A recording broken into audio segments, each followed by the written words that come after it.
Now it's audible, Nikita.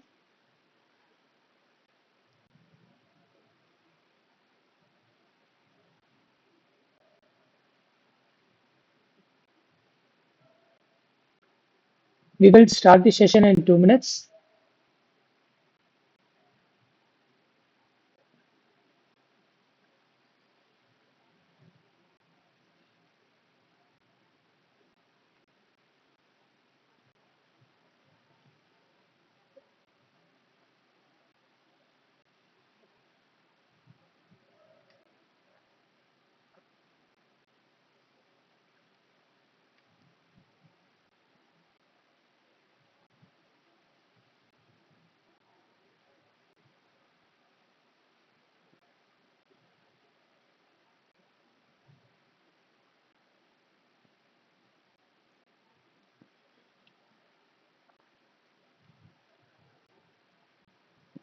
Okay, then we will start the session so other people can join in middle.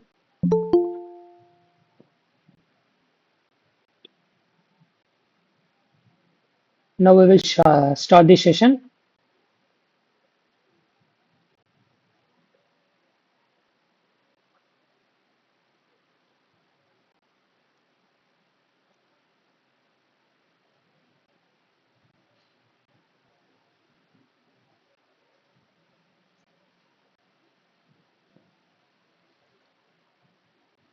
Is it my slides are visible? My voices are audible?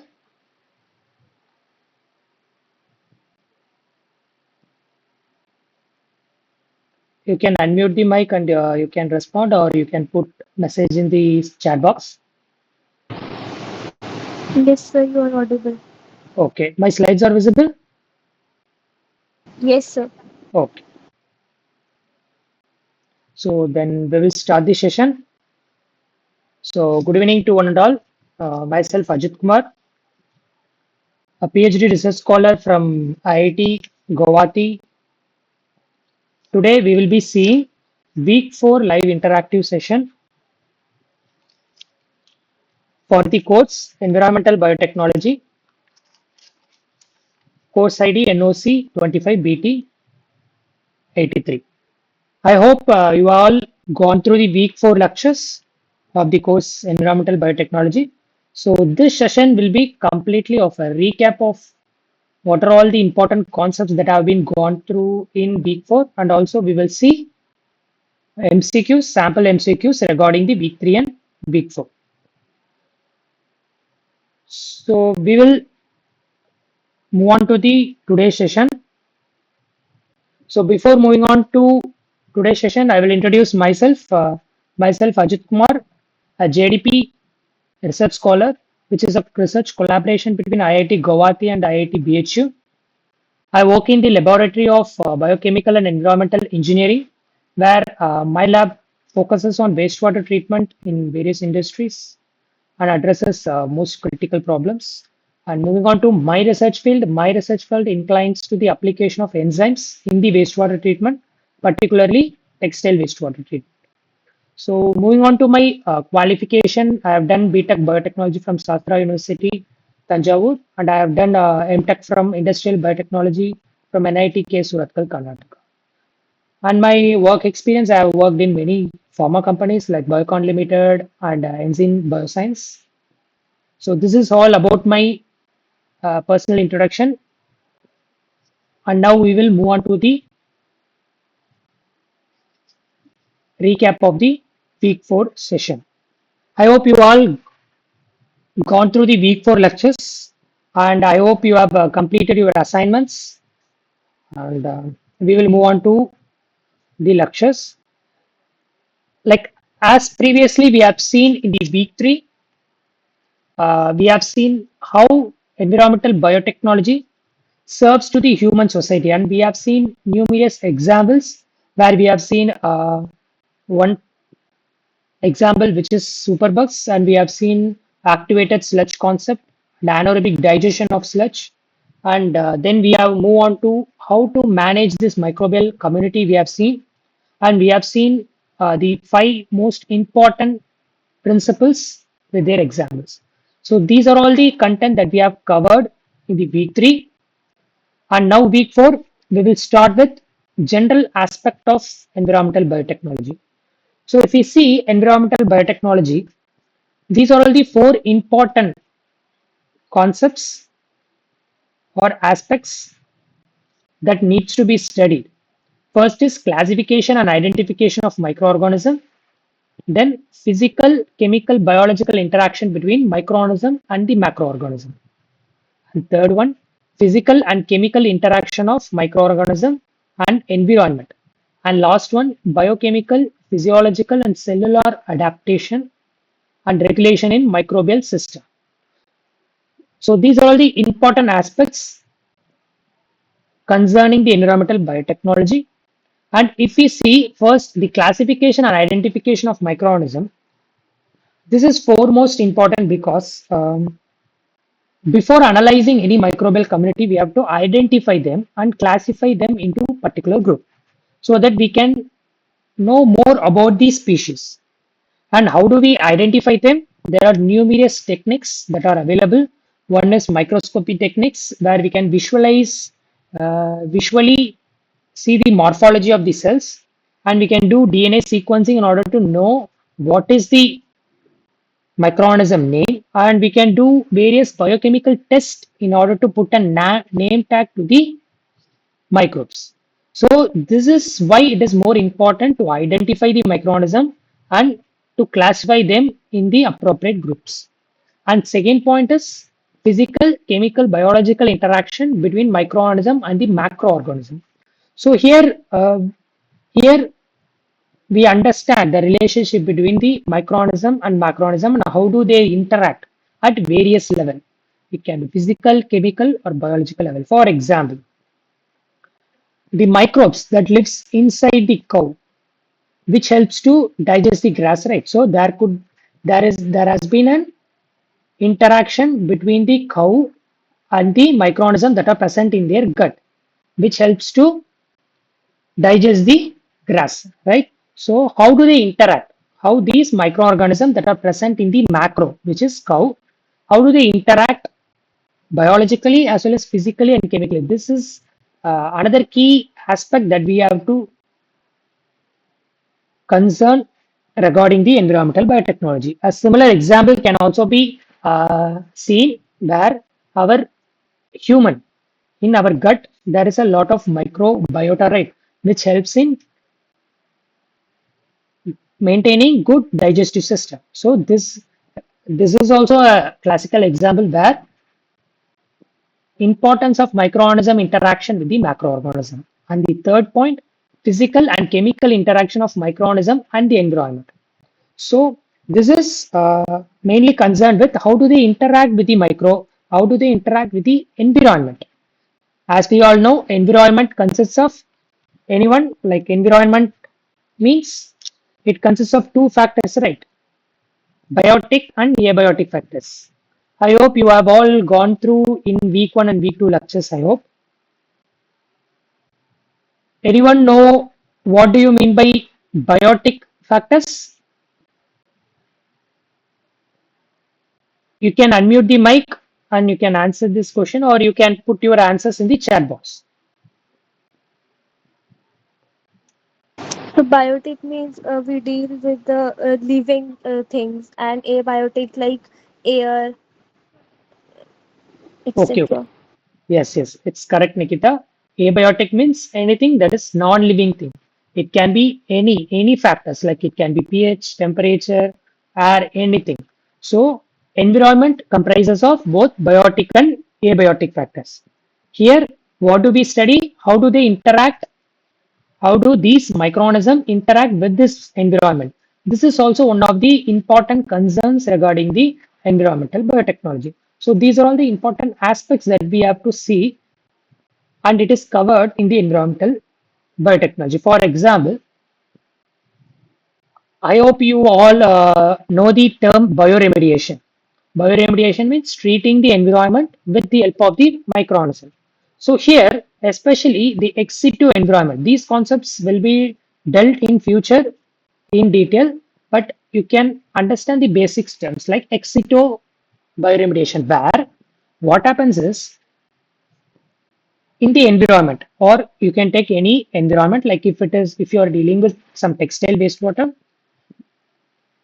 there will be abundant of microorganism that will be already present in the microorganism, but they do not have appropriate conditions and nutrients in order to grow them. So what do we give? We give appropriate environment to them in order to boost the cells so that it can clean up the environment at very faster rate. So here, by using the already existing microorganism, we are just giving a favorable condition to them so that it can act to it efficiently. So like similarly,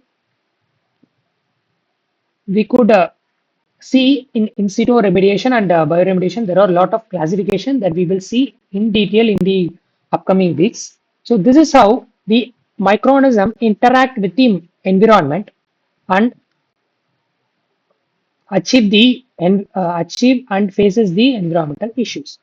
And fourth point is that biochemical, physiological, and cellular adaptation and regulation in microbial system.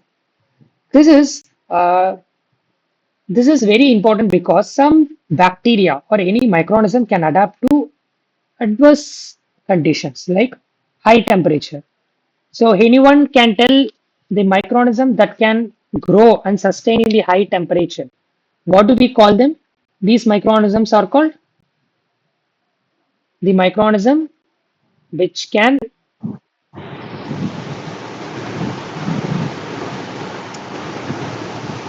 So archaebacteria, which grow on high temperature.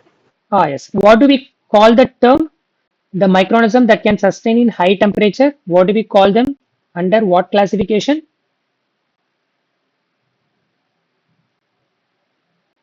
It is thermophiles.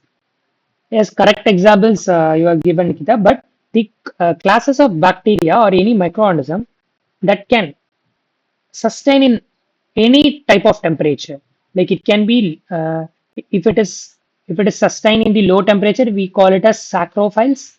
If it survive in the very high temperature, we call it as thermophiles. So what happens is that if we take that example, how these microorganisms adapt to such environment. What are all these changes that happens in the cellular level and how do they regulate, how to change their behavior in such environment. So these kind of studies are dealt in the fourth point. And also next example, we could say that some microbes can tolerate higher radiation. For example, Deinococcus radiata. These microorganisms can live in higher radiation areas. So that why these microorganisms can be very helpful in controlling the radiant pollution. Some heavy metals causes high amount of radiation. So where these kind of microorganisms are used in order to treat this environmental pollution. So these are all the four important aspects that we need to study regarding the environmental biotechnology.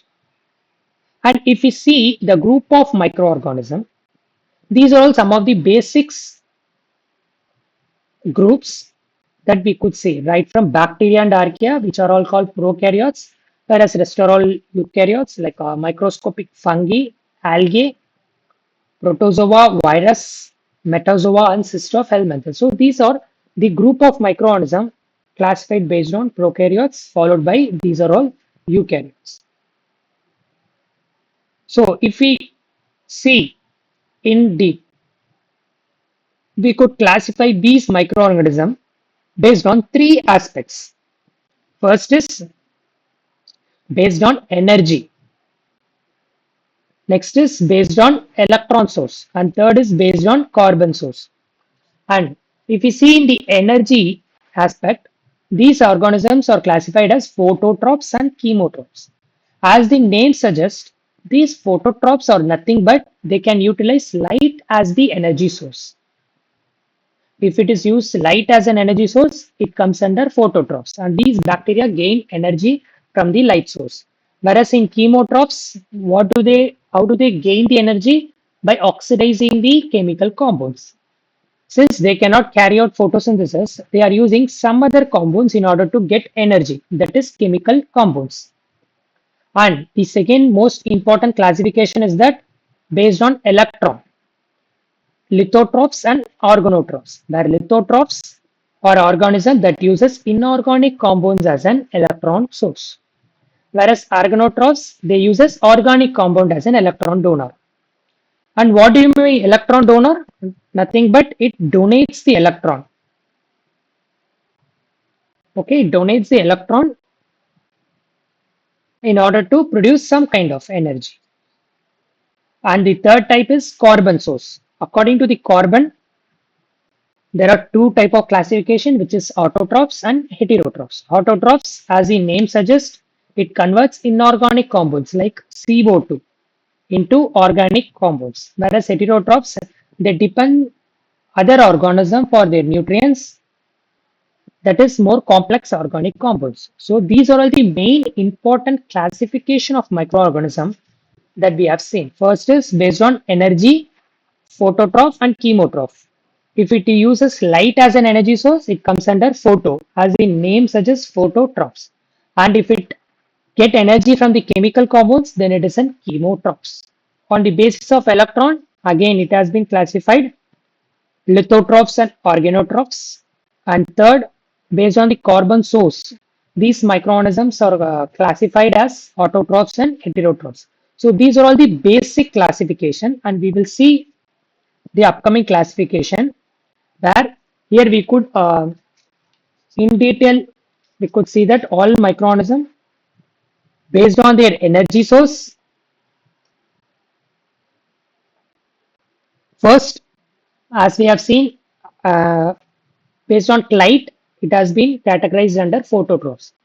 In phototrophs, based on carbon source, it has been further classified as one is if it is uses CO2,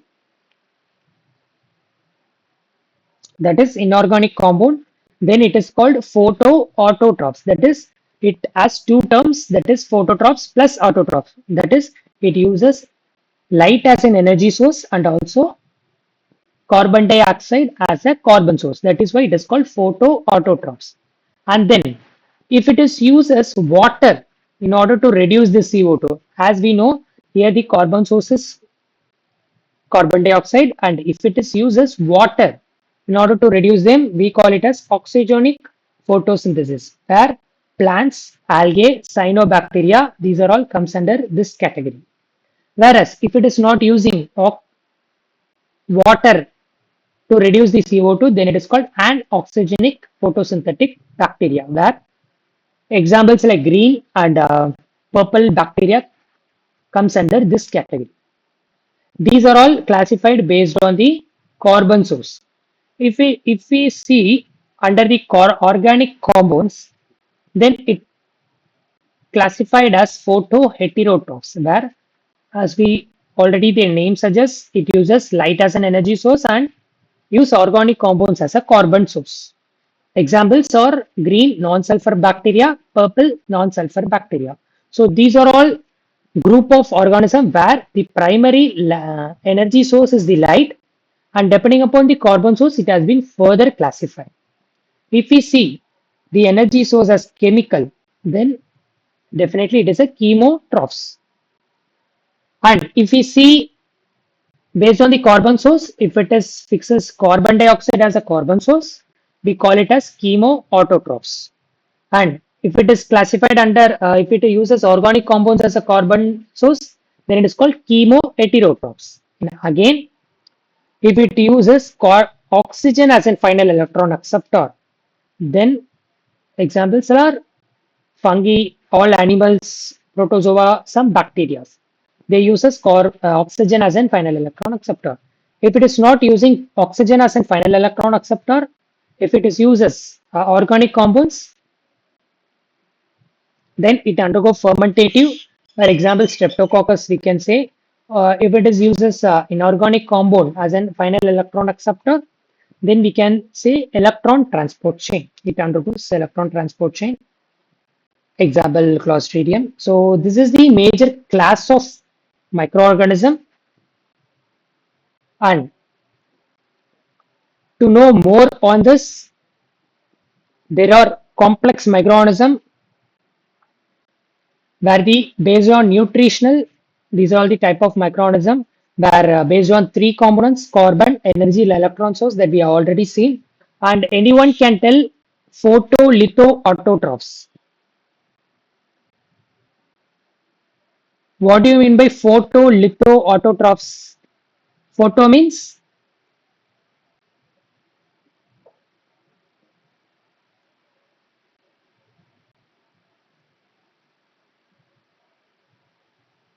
photo means photo means it uses light as an energy source, and litho means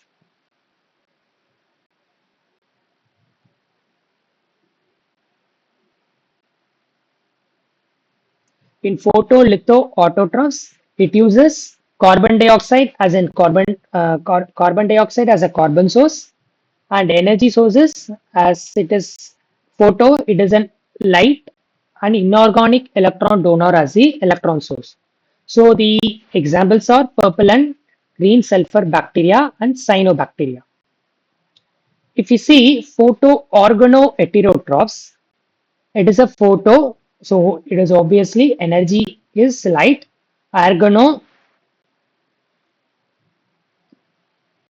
organo is it uses organic electron donor as the electron source, and hetero means it uses organic carbon as the carbon source. And what kind of microorganism comes under this category? It is purple non-sulfur bacteria and green non-sulfur bacteria. And the next type of microorganism is chemo.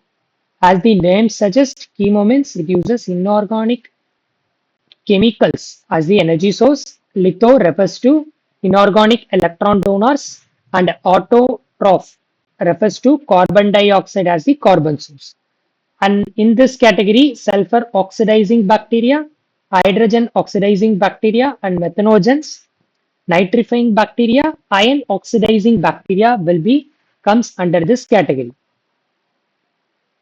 And the next group is chemolithoheterotrophs. So you just split the bird and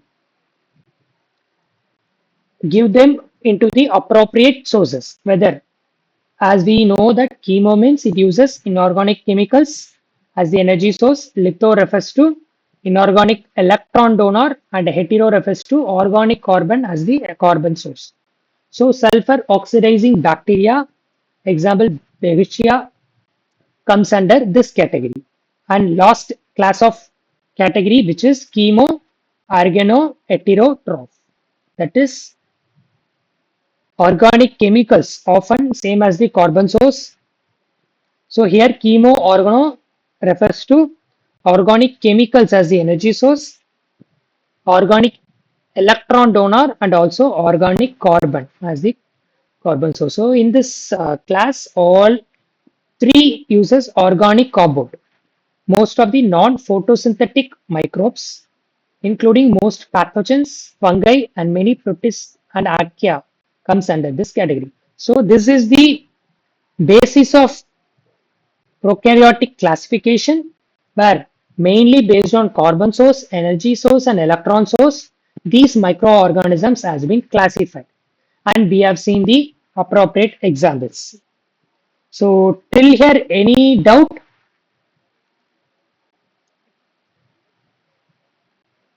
Till here, do you have any doubt? We have seen the general aspects of environmental biotechnology, followed by we have seen the broad group of classification of microorganism, and we have seen classification of microorganisms based on energy, electron, and carbon source.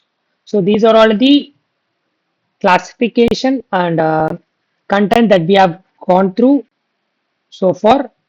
Do you have any doubt? And if you have any doubt, you can post your queries in the chat box.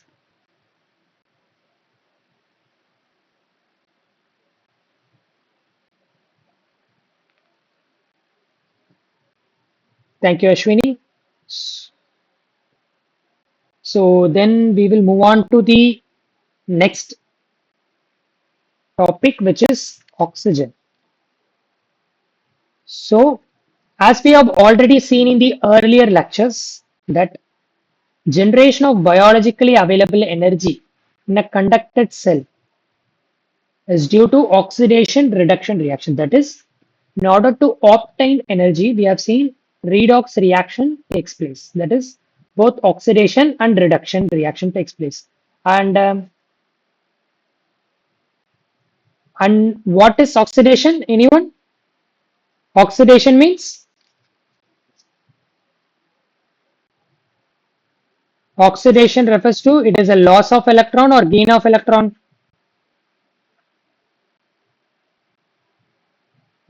in terms of electrons. Loss of electron. Yes, yes, correct, Charna. It is loss of electrons and reduction gain of electrons. So basically, how microorganism gain energy through this oxidation and reduction reactions. And what happens here? It in aerobic respiration, it acts as an terminal electron acceptor. What happens here? It helps grabs the electron more faster and more effective than any other electron acceptor. But this case we have seen in only in the aerobic respiration. And we know that not all microorganism can use it. And what do we call if anything occurs in the presence of oxygen? If a process happens in the presence of oxygen, what do we call them? Whether it is an aerobic process or Aerobic. yes, it is an aerobic process. So anything that happens in the presence of oxygen, we call it as aerobic process. And if it is not using oxygen as an electron acceptor, if it uses some other elements that we will be seeing later, then it is an anaerobic process. And why it is so? Because oxygen helps grabbing the electrons very faster and more effective.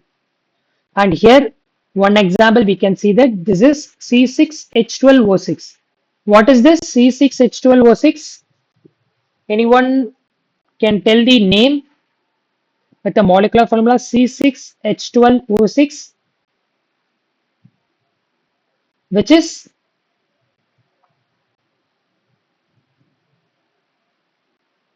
C6H. Glucose. Yes, it's glucose. So if we see glucose, oxidation of glucose, by oxidizing it, it is converted into carbon dioxide as well as it is getting energy and the electrons is released. And these electrons, what happens? It helps in converting molecular oxygen into water. So this is one of the basic examples where electrons are released and energies are produced. And we will see in detail in the upcoming slides. And if we see the classification of organism based on the oxygen tolerance, the first class is nothing but the obligate aerobes. Obligate means it is compulsory. It is strict, you can say. So aerobes refers to oxygen. So what happens here? These kind of microorganisms need strict oxygen for their growth, and they survive only when there is an abundance of oxygen is present in the environment. So these kind of microorganisms we call it as obligate aerobes. That is, they need oxygen for their survival. If there is no oxygen, they can't survive and they can't grow. And next is facultative anaerobes. That is, these kind of microorganism can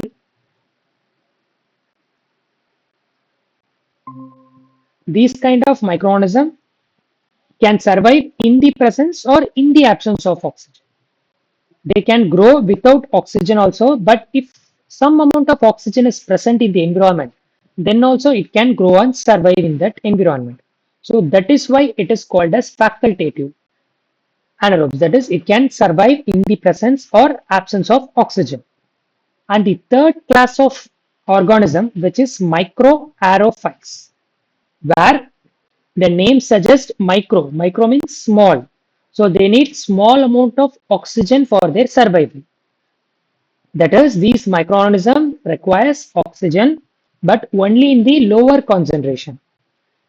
Where do they present? They will be found in the areas where moderate oxygen level is present in that particular environment. And the last type is obligate anaerobes.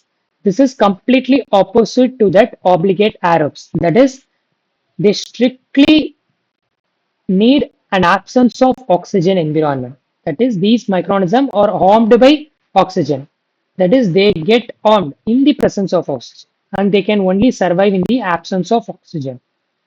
Where do they accumulate? They accumulate at the bottom of the gradient where oxygen is absent. So these are all the classification of organisms that are based on oxygen tolerance. That is the first type.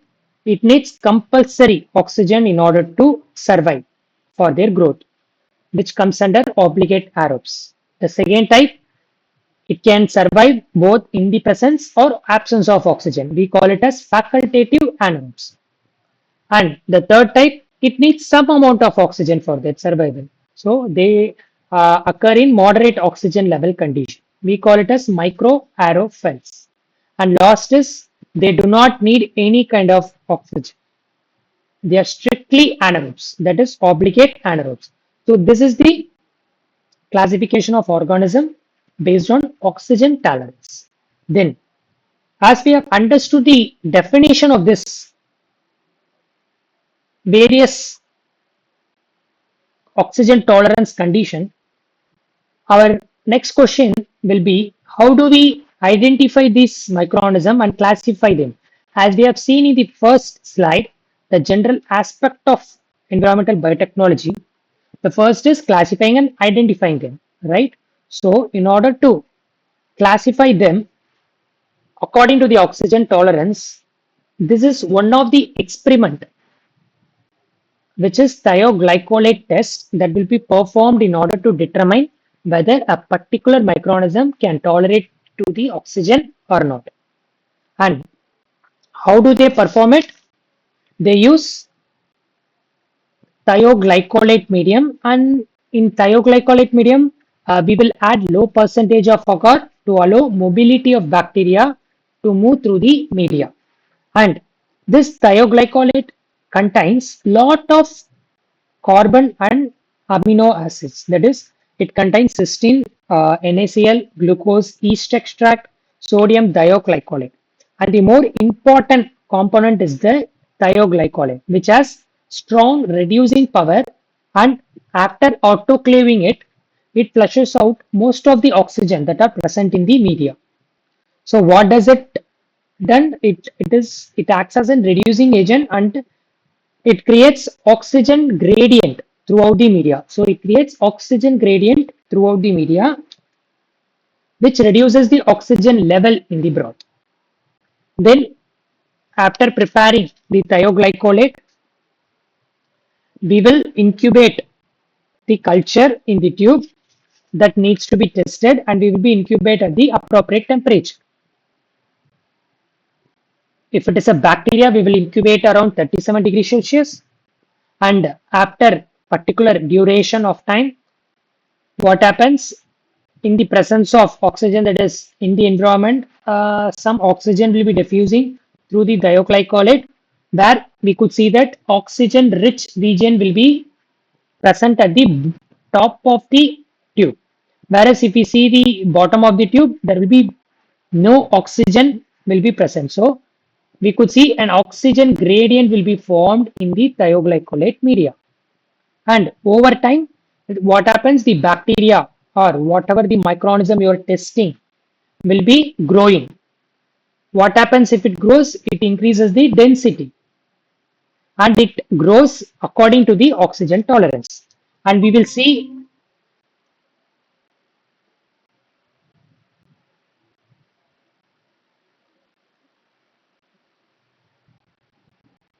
and we will see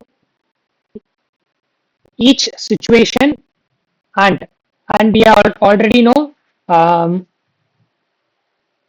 in the first case what is obligate aerobes. Anyone? Obligate aerobes means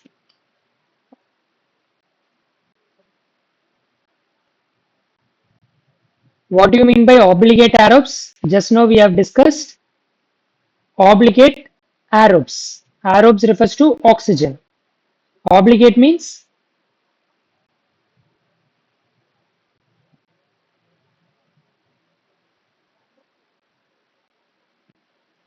it needs oxygen. Otherwise, it won't survive or it won't grow.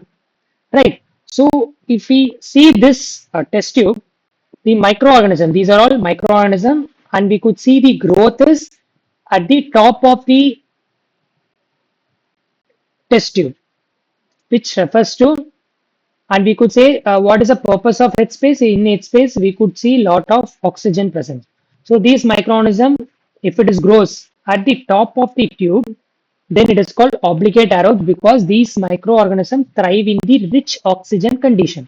So they survive at the, if you see the presence of growth in the top of the tube, then it is called obligate aerobes in the thioglycolate medium.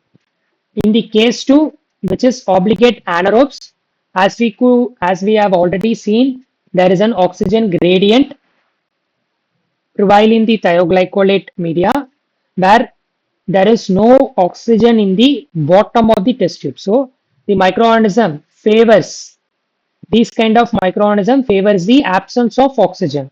That is why we could see the growth at the bottom of the test tube. And facultative anaerobes, as we have already seen, it can grow in the presence or absence of oxygen. So we could see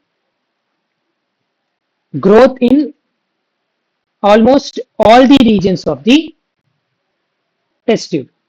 And this is the term aerotolerant anaerobes. That is, it can tolerate the aerobic condition, right? And anaerobes which can tolerate the aerobes. That is why we could see uniform distribution in the test tube. Whereas in the last case, microaerophiles, as we have already know that it needs less amount or moderate amount of oxygen. That is why we could see at the middle of the oxygen in the test tube rather than the top of the test tube. So, so this is the test where if we provide a thioglycolate medium, and if we observe these kind of patterns or growth in the test tube, we could classify the microorganism accordingly. If it is present at the top, we could classify them in the obligate aerobes. If it is at the bottom, we could classify them at the obligate anaerobes. If it is distributed uniformly, we could say it is an aero tolerant anaerobes. And if it is present at the middle, then we could say that microaerophiles, where we could see that the oxygen prevalent is moderate at this condition. As we know that oxygen gradient is built inside the tube, where oxygen level will be higher at the top of the tube and oxygen level will be very low at the bottom of the tube. So this is how you classify the microorganism based on the oxygen tolerance. And as we have seen, the aerobic respiration, where the oxygen acts as an electron acceptor. Here we could see anaerobic respiration. This is what happens here. Oxidation of organic or inorganic substance occurs in the absence of oxygen. Then the next question is how do they then reduce? How do they get energy? So instead of oxygen as an electron acceptor, they use other electron acceptors that are used for energy generation. For example, they can use nitrate, nitrite, sulfate, sulfur, ferric ions, or carbon dioxide also. So these are all the other electron acceptors that can be used for electron generation. And we will see. For example, if it is a denitrifying bacteria, which is denitrifiers, here it is one of the anaerobic bacteria. So what happens here? Here it uses nitrates and nitrite in order to reduce their compound to gain energy. So nitrite and nitrate will be converted and it is used as an electron acceptor. For sulfate reducing bacteria, it uses sulfate SO4 as an electron acceptor. And regarding sulfur prokaryotes, sulfur is used as an electron acceptor, whereas in terms of methanogens, we could see carbon dioxide is used as an electron acceptor. And ions of different oxidizing metals are also being used for electron acceptors. So these are only some of the electron acceptors that are used other than the oxygen. And we know that if it uses oxygen, we call it as an aerobic respiration. And if it, in the absence of oxygen, it uses other electron acceptors, as we have seen, nitrite, sulfate, sulfur, ferric ions, carbon dioxide, then it comes under the anoxic or anaerobic respiration. So this is the difference between the aerobic and anaerobic respiration. And this chart you have gone in the lecture where it tells the importance of the microorganism that favors the condition. That is, if we see, as we have seen, the glucose, by oxidizing the glucose, we get energy and it is converted into carbon dioxide. And these electrons will be released from these reactions. And these electrons will be catched or gained by various electron acceptors. Because why do they act as an electron acceptor? In order to get the energy out of it. For example, see, the first is aerobic respiration where oxygen is converted into water, and we could see the electrons is zero point 0.9. What does it means? What does it means is it has easier and a higher ability to grab it whenever it is available, and it converts into oxygen. So it acts as a top priority.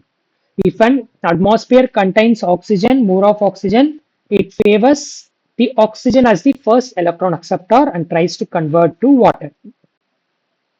And we could see the electrons are very high. That is why it is more favorable condition compared to other electron acceptor. If it is an anaerobic condition, so there will be no oxygen presence. What happens here? Then their next favorable electron acceptor is the nitrate, where the nitrate will be converted into nitrogen, and it grabs the electrons. Yes, it is less energy though when compared to oxygen, but in the anaerobic respiration, this is the more favorable condition if nitrates are present. Then followed by iron, Fe3 plus will be converted into Fe2 plus. Yes, then it has to work hard in order to get very less energy. Whereas if you see the oxygen, it takes very less amount of work in order to get more amount of energy. So as we see, as we go from top to bottom, we see the work that we spend in order to get energy will be higher. And for example, sulfates will be converted into hydrogen sulfide. Very less amount of energy will be gained if nothing is available. And the last option is there, carbon dioxide, where it uses as an electron acceptor and convert into methane, which is very less favorable condition. But if nothing is available, it uses to produce very low energy, but it keep it to alive condition. So this is the redox ladder, best energy yield to the low energy yield. And we have seen the best energy yield is through oxygen, and we all know that in case of aerobic condition, it is the best. But in an anaerobic condition, nitrates are the best electron yield when compared to the carbon dioxide. So this chart tells us the redox ladder and how energies are transferred and how this microorganisms gets energy through various electron acceptors. So this is the key concept that you have to remember. If a environment contains energy, oxygen, obviously it is going to use oxygen as an electron acceptor and converting into water. What if they don't have oxygen? Then it will follow NO3 as first choice, followed by Fe3 plus, followed by SO4, followed by CO2 because their electron yield is higher when compared to CO2. And this is how the microorganism favors the electron acceptor. So till this we have seen the importance of oxygen, and we have seen we have seen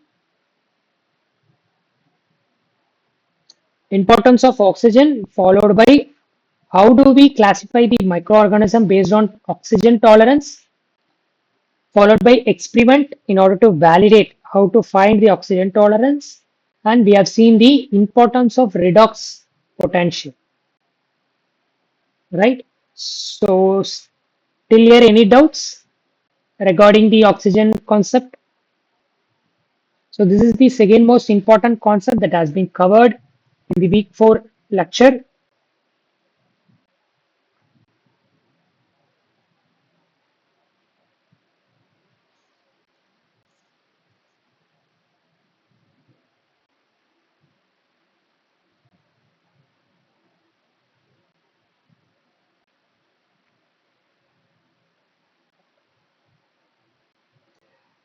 I hope you don't have any doubts.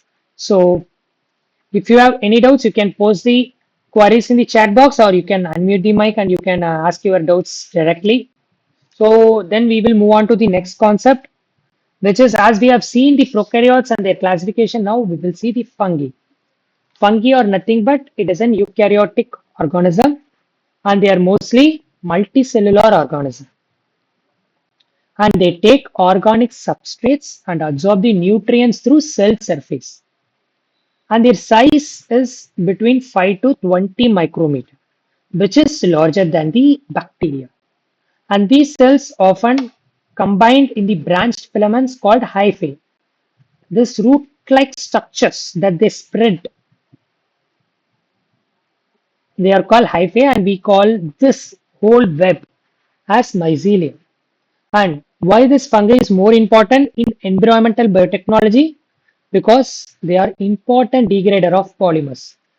Most of the fungi are helping degrading the polymers, and they are used in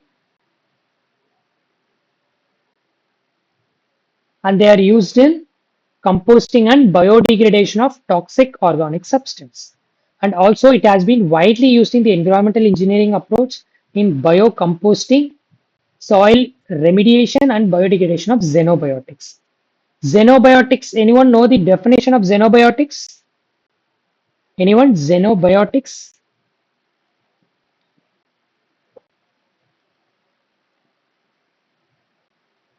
What do you mean by xenobiotics? Anyone?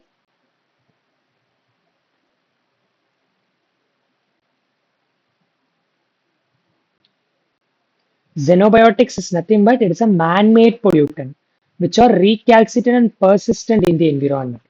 So for that kind of pollutions also they have been using fungi. So this is the basic concept of fungi, and these are all the major groups of fungi: homicides, zygomycetes, ascomycetes, basiromycetes, and eutromycetes. So these are all the various groups of fungi, and these groups of fungi has been used in the environmental engineering or environmental biotechnology in various aspects to deal with this kind of man-made pollutant, which is xenobiotics. So these are all the primary classifications, and you can go through the details of algae, yeast, protozoa in the week 4 lecture. But these are the two important major groups. And the next concept we will see is elemental composition of a biomass.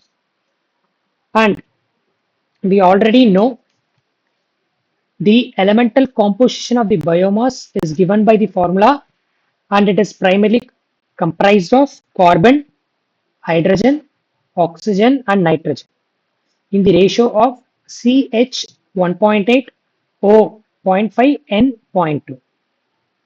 So why it is important?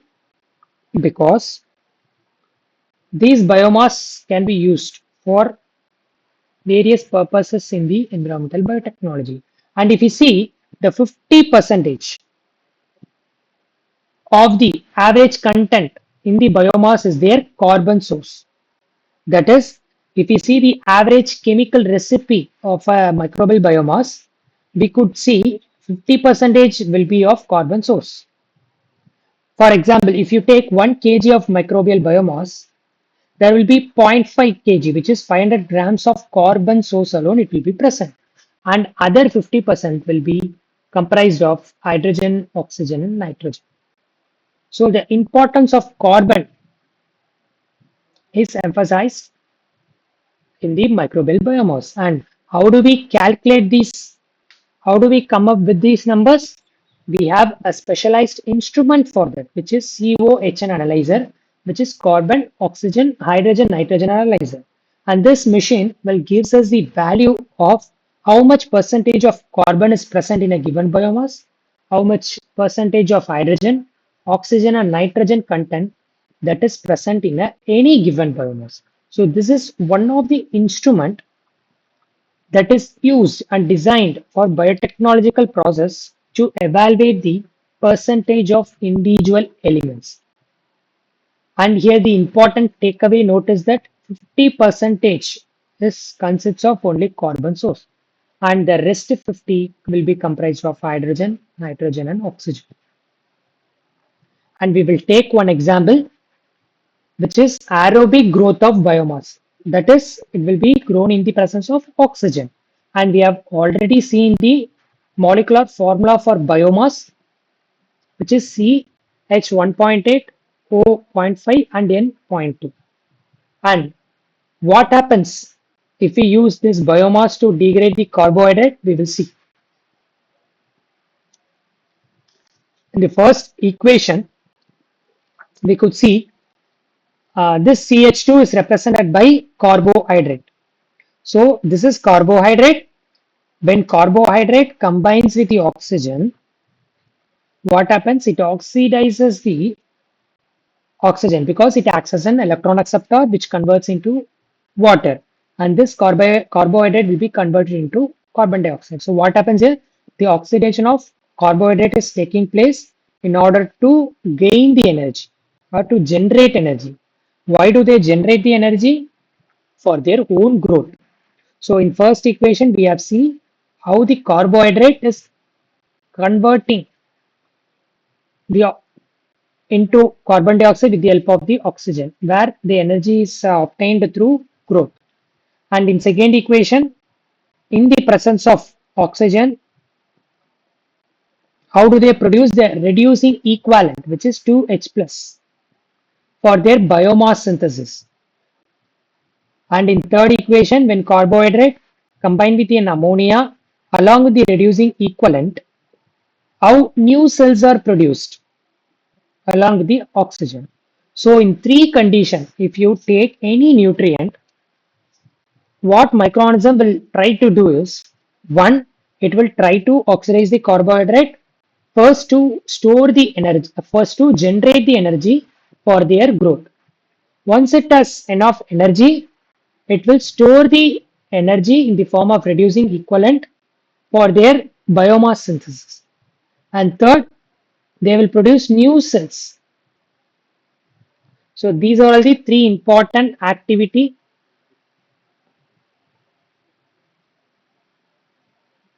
by oxidizing the carbohydrates. And the CH2 represent the carbohydrate and O2 is oxygen and H2 is water and CO2 is carbon dioxide and 2H represent the reducing equivalent and CH1.8 O zero point 0.5 and then zero point 0.2 which refers to the microbial biomass. In third example, we see how new microbial cells are produced by oxidizing or biodegrading the carbohydrate.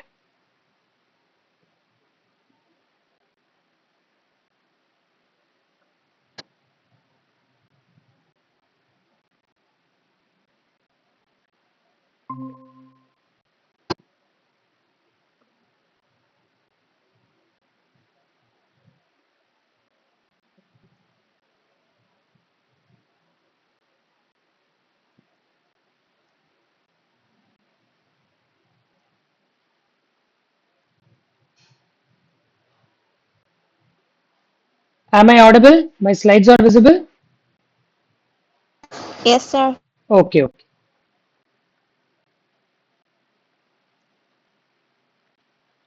So these are all the three equation where, as we have seen, the energy is produced and energy is stored in the second, and third, new biomass are generated. So this is how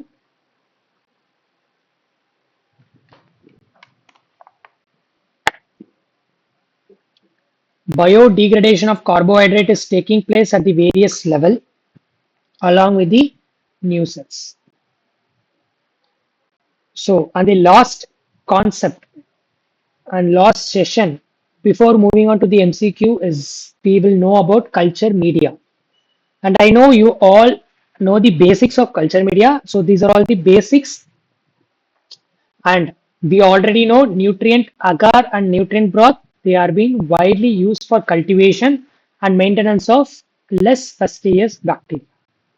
And this is one example, which is the nutrient media composition, where it is an complex media, not a defined media, because the chemical composition is not well defined, which contains peptic digest of animal tissue. Next, beef extract 1.5 grams, yeast extract 1.5 grams, sodium chloride 5 grams, and distilled water 1000 ml. And these are all been adjusted to the pH 7.4. So this is one of the example where the composition of the nutrient broth is specified, and we could see this is the nutrient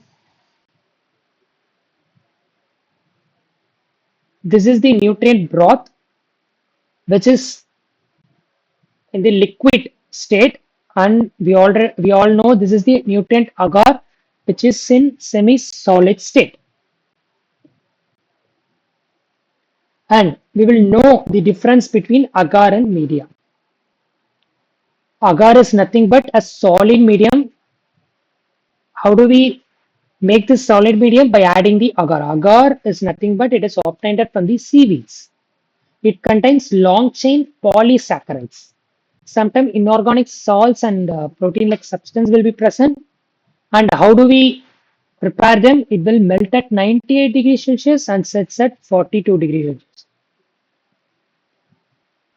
So what is the general procedure?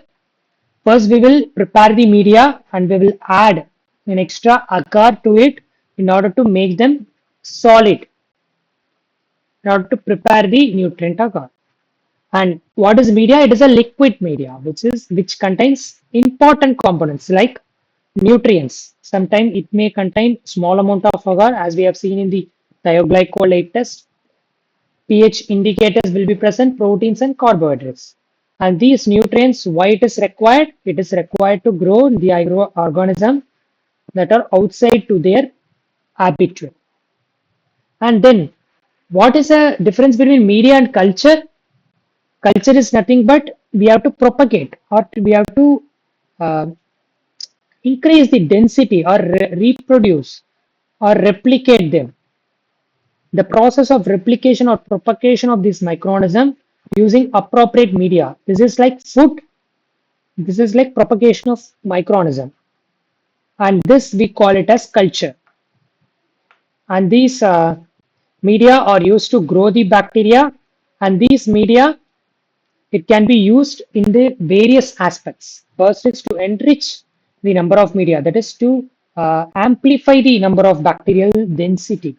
Second, we can selective certain bacteria. We can select, for example, we can select gram negative bacteria and we can eliminate gram positive bacteria. This is one kind of media that is there. We can see in the upcoming slides. And the third aspect is that we can differentiate the different kinds of bacteria. So these are all the different types of media that is present, and propagation of the microorganism we call it as a culture. And the culture is a term given to the microorganisms that are cultivated in the lab. What purpose? For identifying and studying the particular microorganism. Where media is nothing but giving a combination of ingredients. Ingredients refers to it contain carbohydrates, nitrogen source, then some trace elements, vitamins, appropriate pH indicators, etc., which will support the growth and cultivation of microorganisms by providing all essential nutrients that are required for their growth to cultivate them in the larger number. And as we have seen previously, there are special media that is available to enrich, to select, etc. So in specific media, we have defined media. Defined media is nothing but we already know the composition of the media. That is, for example, the carbohydrate will be defined, the nitrogen source that are using is defined, and they are quantitative. So they are carefully measured concentration that are dissolved in the distilled water. So the defined media is nothing but their chemical composition is already known. Typically, they contain a simple sugar such as carbon and energy source, an inorganic nitrogen source, and various mineral salts, and if necessary, some growth factors like vitamins, purines, and pyramids will also be present. In addition to that, these quantities are also well defined. For example, carbon, glucose will be 1 gram. So it is defined quantity as well as the chemical nature. So these are all some of the specific media. And the next concept, why do we need to study this culture media? Because it is need because it is essential to obtain a culture to by growing them in an artificial media. So we have to understand which media is suitable for this microorganism or some X microorganism. If more than one species or type of organisms are present, then one must carefully select the media components. And several microorganisms they need antibiotic resistant markers, and we use antibiotic selection for that. So this is why we need to select media appropriately.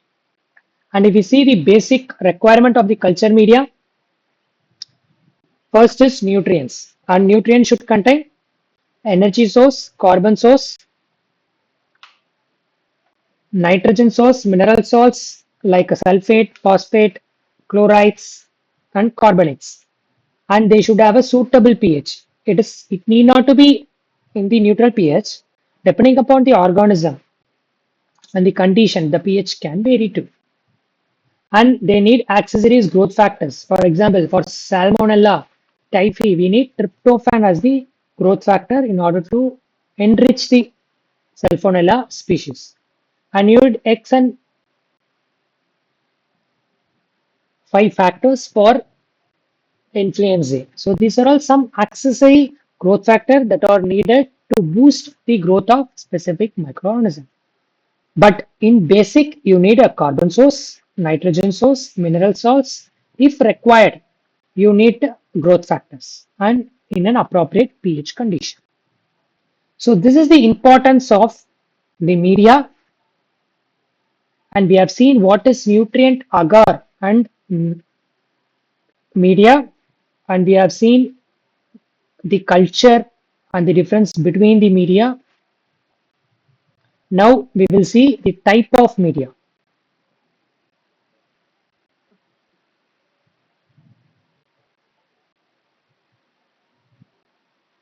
Type of media is the medium can be liquid, solid, gaseous state, or in their combinations. So the microbial cultivation in a laboratory is often performed on the solid gel media, which is agar medium. And if we see the classification of medium, there are two types of media. One is defined media, another one is complex media. As the name suggests, defined media, which is all their chemical components are known. It is used to culture photolithotrophic autotrophs, such as cyanobacteria and photosynthetic protists.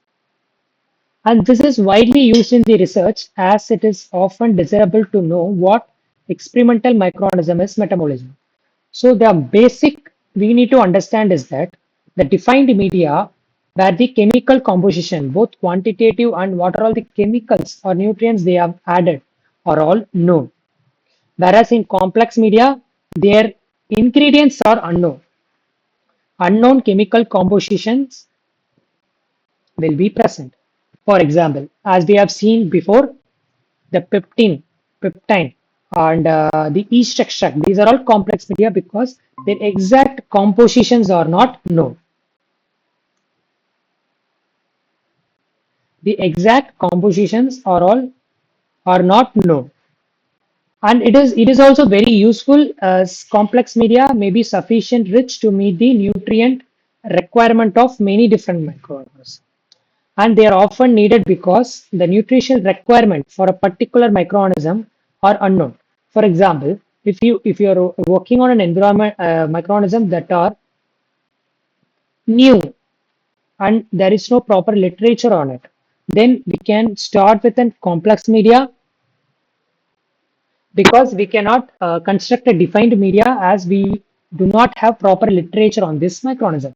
So in that case, we will give a complex media, a cheap complex media in order to test their growth and survival.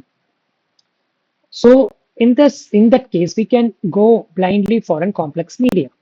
So this is the main important classification of medium, which is defined medium and complex medium.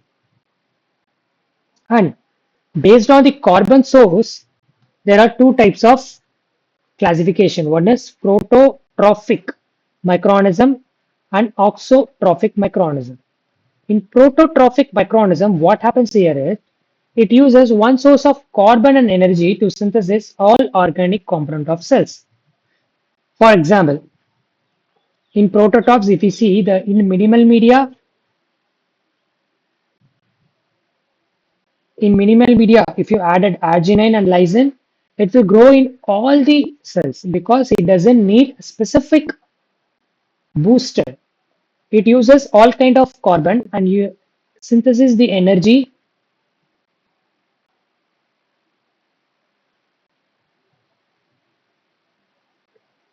for all organic component of the cells. So they are self-sufficient to produce all necessary metabolites. But in case of auxotrophic, it requires the supply of growth factors. That is, you need to give an appropriate amino acids or vitamins. If there is no amino acid or appropriate vitamins in the media, then these microorganisms cannot grow sufficiently due to unavailability of those specific substance in the environment. What happens? These microorganisms loses their ability to synthesize those substances. For example, arginine auxotroph microorganism, if we inoculate or streak in a minimal media, we won't see the growth since there is no arginine that are present in the media. But if I add the arginine, the microorganism will starts to grow. So these are all auxotrophic. We have to supply the specific growth factors, otherwise it won't grow. Whereas prototrophic, it allows growth in all kind of media. So this is also one of the important classification that you have to remember. Then, as I have already said, there are special media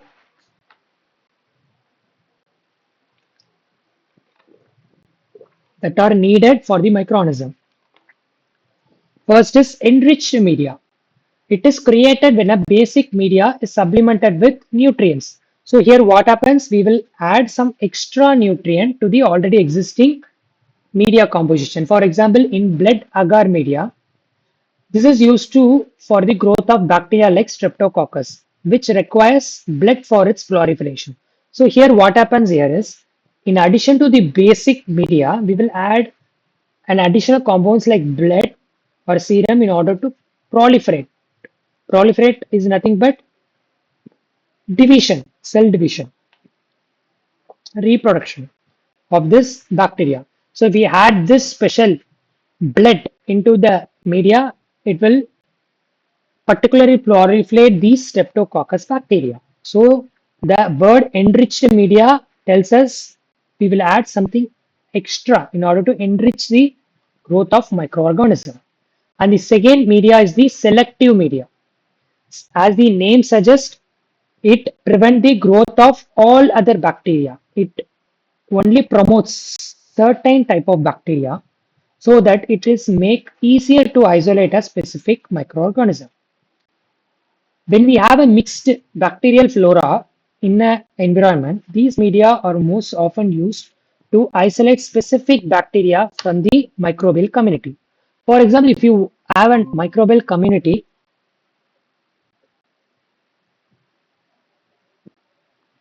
if you have a microbial community and if you want to selectively select a particular group of microorganisms, you can go for selective media.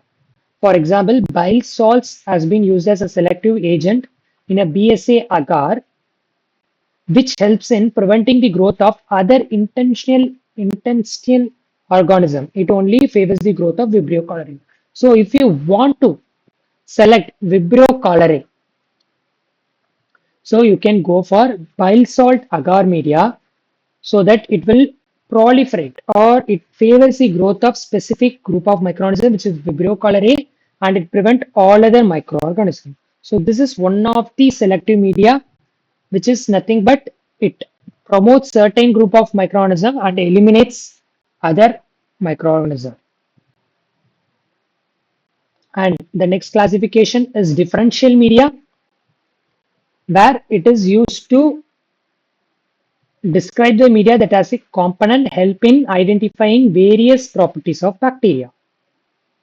For example, peptone, agar, lactose, neutral red, and sodium taugalate. These are all ingredients of the McConkey media, and we will see why it is called as a differential media. And some are like both, it can selective as well as differential. We will see the examples in the upcoming slides. And why here it is called as differential media is that here it will only proliferate the microorganism which has the capacity to ferment the lactose.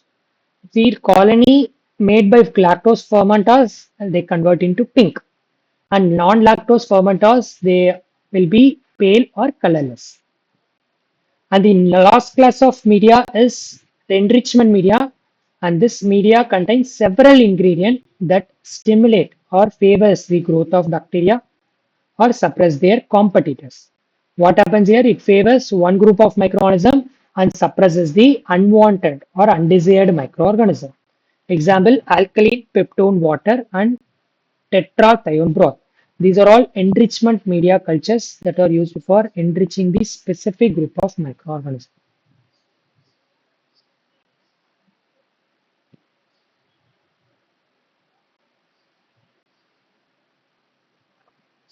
So, so these are all the special media, which is enrichment media, selective media, and differential media.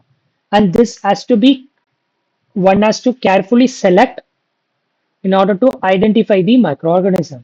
And now we will see the two examples. One is McConkey agar, where it acts as both selective and differential. And what do you mean by selective media? Anyone? What do you mean by selective media? We have gone through, right? Selective refers to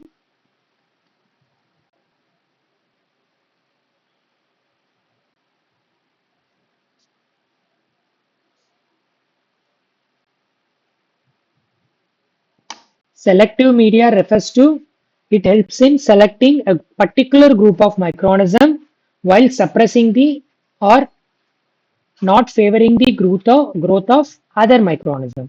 So this is what we call it as selective media. And this McConkey, it is also a differential media. It helps in differentiating the group of microorganism. And we will see why it is called as this media.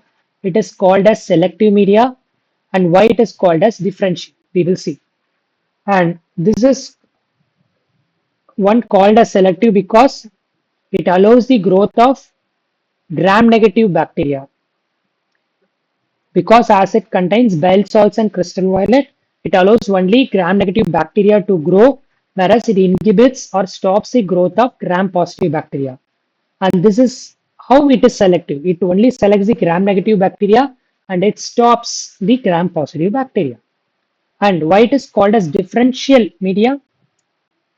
Because this media contains lactose as the sugar source and neutral red as pH indicator. So it contains an extra media compound which is lactose and neutral red, which helps in selecting the gram negative bacteria that can ferment only lactose. For example, if bacteria that can ferment the lactose, what happens? It produces acids, which lowers the pH of the agar and it causes the red color media turning into pink.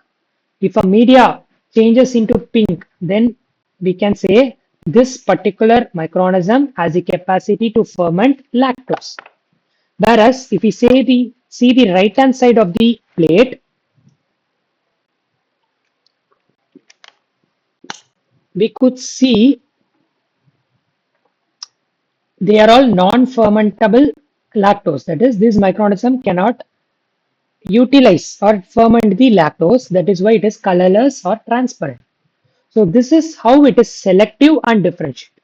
How it is selective? It only selects the gram-negative bacteria. And second point, among the gram-negative bacteria, those who can ferment the lactose turns into pink color because it has a pH indicator neutral red, and if it is ferments lactose it converts into pink color. If it doesn't ferment lactose, then it is a non-fermentable lactose bacteria. So this is how this McConaughey acts as an selective and differential. And we will see one more example, which is mannitol salt. This is also a selective and differential media where the MSA contains high concentration of salt. That is, it contains 7.5 percentage of NaCl. What happens due to the presence of this higher concentration of salt? It inhibits the growth of most bacteria. So it makes it selective for halophilic. And we have already seen what are halophilic organisms. They can tolerate the salt content. So only salt tolerant bacteria can grow in the mannitol salt agar. So this is why it is more selective for allophilic among the non-allophilic microorganism. And why it is called as differential media? Because in McConaughey agar we seen and lactose as a sugar, right? So here it contains the sugar alcohol mannitol will be present and pH indicator phenol red.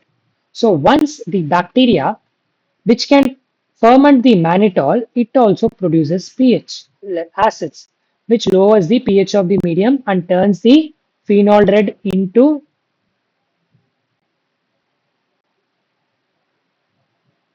yellow color. Once you observe the yellow color, for example, in Staphylococcus aureus, we could see it turns into yellow color. And the normal color of the media is the red color. Once it has turned into yellow, we can say it can ferment the mannitol. If it doesn't ferment or utilize the mannitol, then it comes under non-fermentable mannitol group, where for one such example is Staphylococcus epidermis. And this is why it is selective because it can only allow allophilic microorganism to grow as well as it is differentiate mannitol versus non-mannitol fermentable organism. So this is why it is very important to select a culture media and agar so that we can grow desired microorganism. So this is all the important concepts that has been gone through the week 4 lecture. Before moving on to the MCQs, do you have any doubts till this?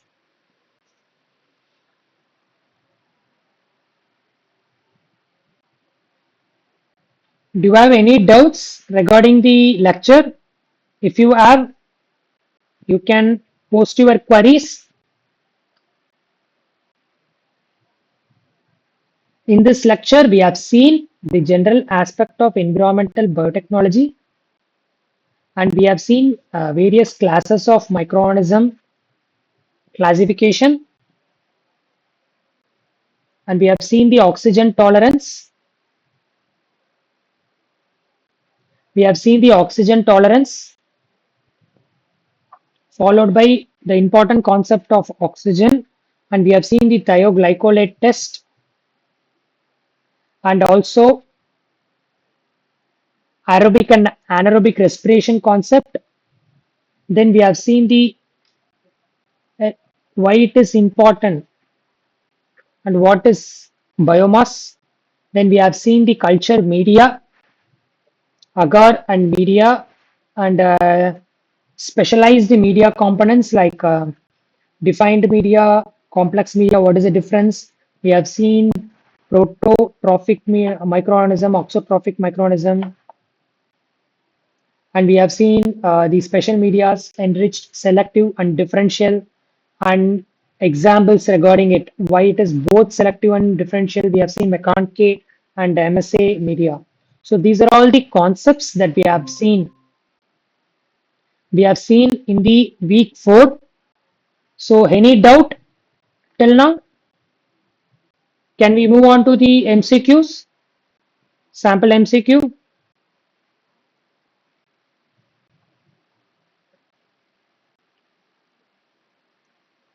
Can we move on to sample MCQ?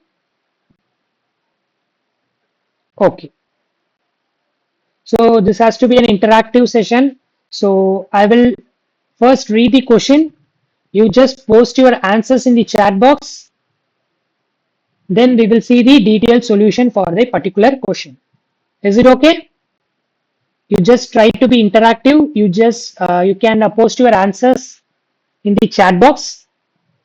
So we will move on to the first question. Which of the following statement is true? We have to select which is the true statement among the 5 statements. The first statement is microbial communities are self-organizing. Option B, microbial community require human intervention for substance. Option C, the microbial community have similar metabolic function and resist colonization by cells with different metabolic function. Option D, microbial communities comprise of thousands of individuals of the same species. Option E, microbial community do not allow alteration of their composition irrespective of environmental perturbation. So I will repeat the question. Among these statements, which is following statement is true? You can post your answer. Option A. Option A, okay. Any other answer? If you are not comfortable, you can post your answers in the chat box also. I can repeat the question. Which of the following is true regarding the microbial community? Any other option? Any other answer?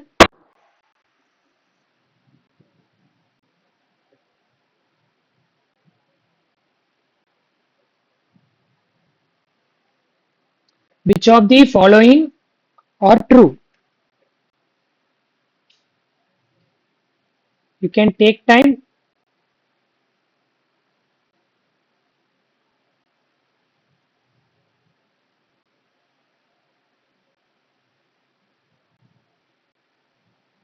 Any other answer?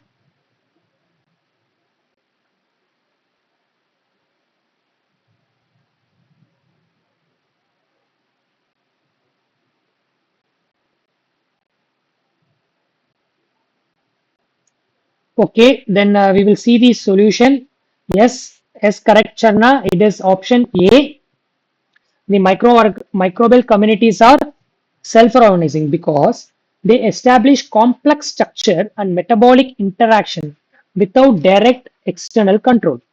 They adapt and organize based on the environmental condition and they interact between the different species. And we will see why other statements are false. If you see microbial community requires periodic human intervention. No, it is not. It is not always true because sometimes it is not necessary for human intervention for their basic survival and organization of microbial community. So it is not always need human intervention. And the microbial community have similar metabolic functions and resist colonization by cells with different metabolic function. So if we see the microbial community, there are diverse and variety of metabolic function. All microbial community do not have similar metabolic function and they often colonize these cells. They do not resist. They often live and interact with each other with different metabolic functions. So this is also a false statement. And the fourth statement, it it comprises of thousands of individuals of same species. It is not same species. It contains diverse species with wide range of individuals. And the last option, they are always dynamic and they change the response to the environmental condition. Right. So the option A, microbial communities or self-organizing is the correct option. So we will move on to the next question. Which one of the following method allows us to visualize the location and also abundance of specific taxa or type of microorganism in an environmental sample? Option A, microscopy. Option B, quantitative PCR. Option C, GCMS. Option D, microarray. Option D, fish, fluorescent in situ hybridization. I will repeat the question. Which one of the following method allow us to visualize the location and abundance of specific taxa or type of microorganism in an environmental sample? You can post your answer in the chat box or you can unmute the mic and you can say the answer. Answer is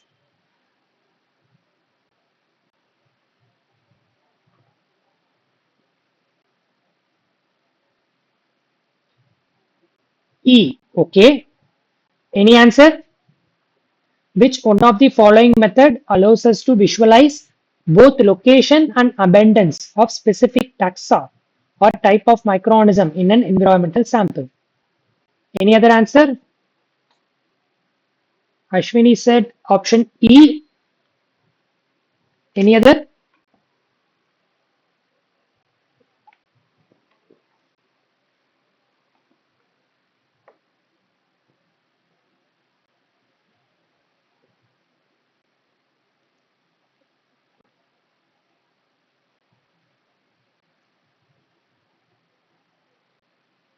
Any other answer?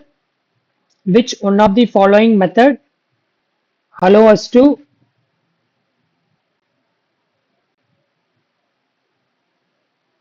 visualize the location and abundance of specific taxa or type of microorganism in an environmental sample?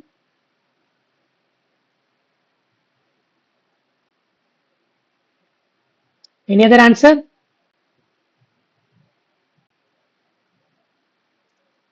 Okay, we will see the answer now. Yes, it is correct, Ashwini. It's option E, fish. And why it is? Because it can fluorescently tag the label using the primers that are specific to the taxa, which allows both visualization and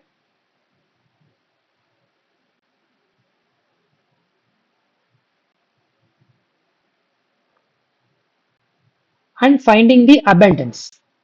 Now we will see why the other options are not suitable for this answer. As we all already know, the microscopy, what is the purpose? It can only visualize the cells, right? It cannot tell how much abundance of.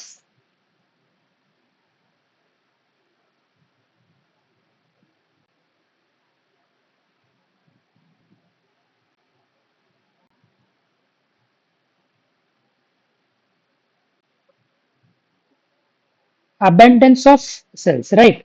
So microscopy can only tell the visualization. And qPCR we already know there's a polymerase chain reaction. It is used to quantify the or amplify the DNA. So it helps in quantifying the amount of specific DNA sequence. So it can only provide quantitative data. So not allow us to visualize the cells within a sample. And GCMS gas chromatography mass spectrometry, which allows us to identify and quantify volatile organic compounds. So it does not allows us to visualize the cells, right? Visualize the exact location. And microarray, it identify the presence and abundance of various microorganisms based on their genetic material, and they do not provide the spatial function. That is why the option E is correct regarding this question. Fluorescent in situ hybridization. So the next question is, which is the cultivation independent approach for the study of microbial community? I will repeat the question. Which is the cultivation independent approach for the study of microbial community? Option A, isolation of pure culture. Option B, most probable number. Option C, metagenomics. Option D, crowded plate technique. Option E, enrichment culture. I will repeat the question. Among these, which is a cultivation independent approach for the study of microbial community. You can post your answers in the group, in the chat box. Which among the following is the cultivation independent approach?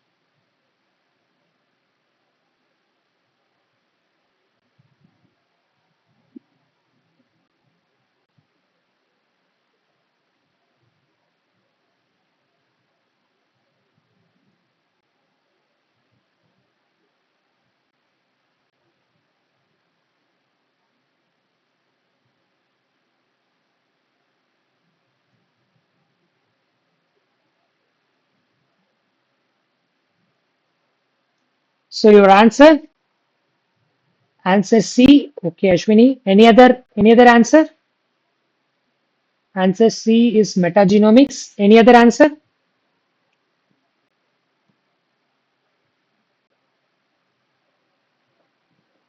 Any other answer?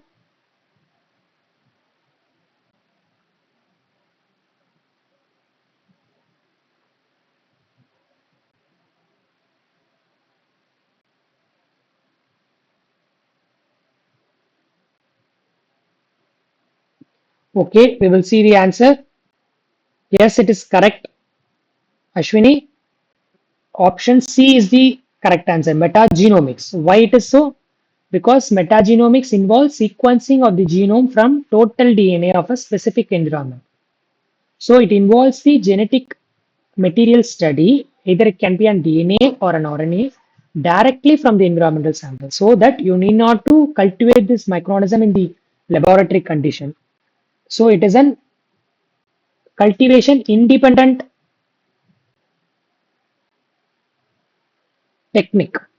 Whereas if we see the isolation technique, and we all know that it isn't culture dependent, right?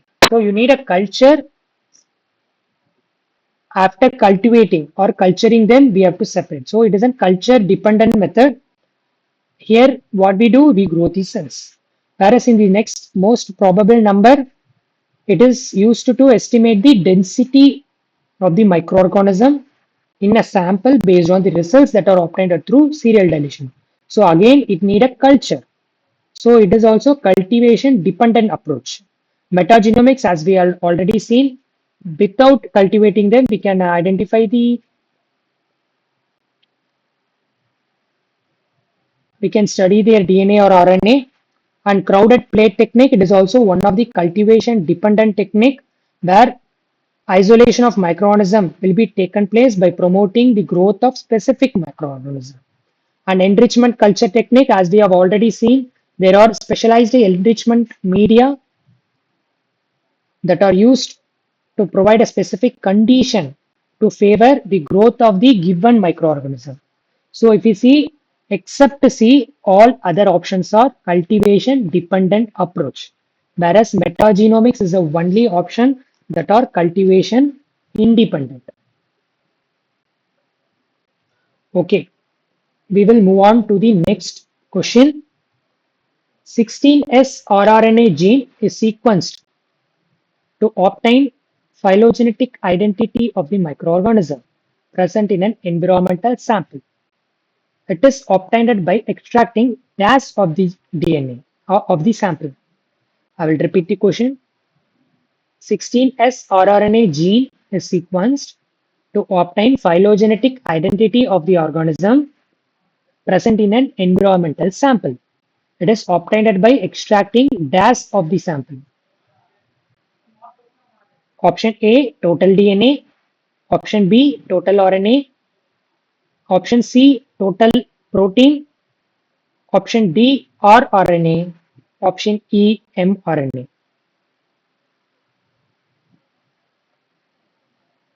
So your answer,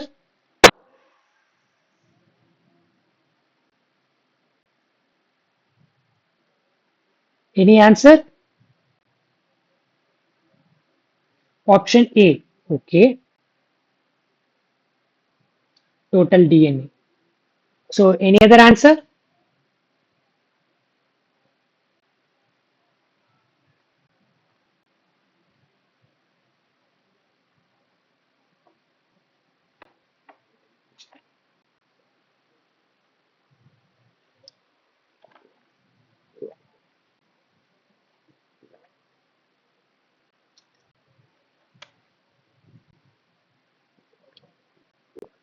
Any other answer? 16S rRNA gene is sequenced to obtain phylogenetic identity of microorganism that are present in an environmental sample.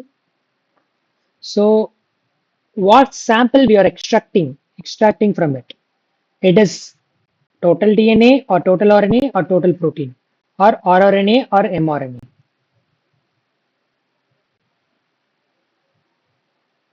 Yes, it is total DNA. Okay, we will see the solution. Now, yes, it is correct. Ashwini, it is total DNA.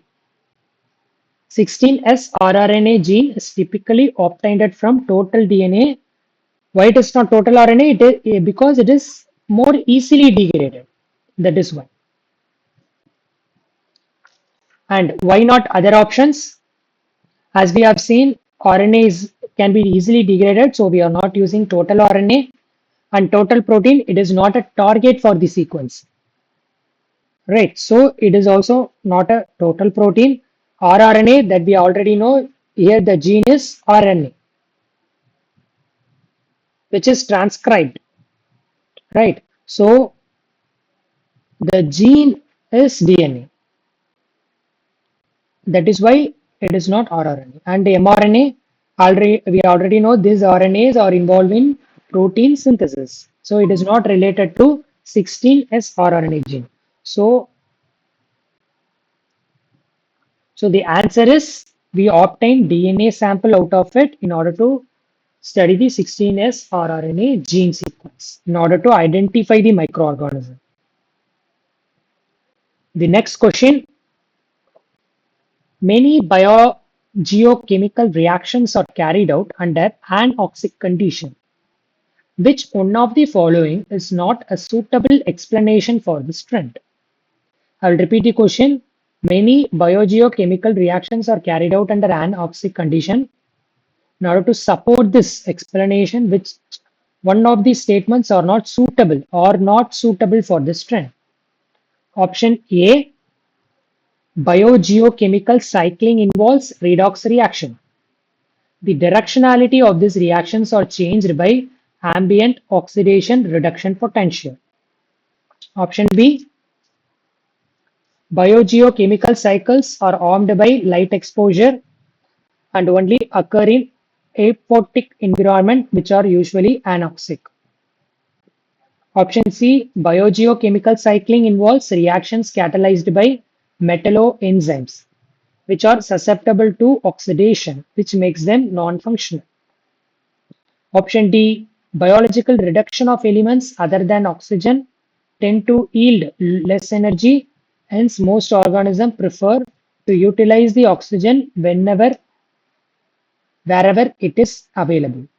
Option E, biogeochemical cycling involves ancient microorganisms that evolved before the Great Oxidation event, and these are naturally susceptible to oxidative stress.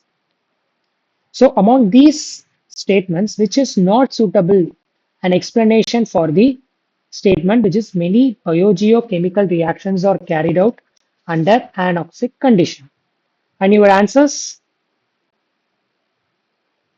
Any answer? I'll give you few minutes. You can think and you can post your answer. Which of these following is not suitable explanation for this trend?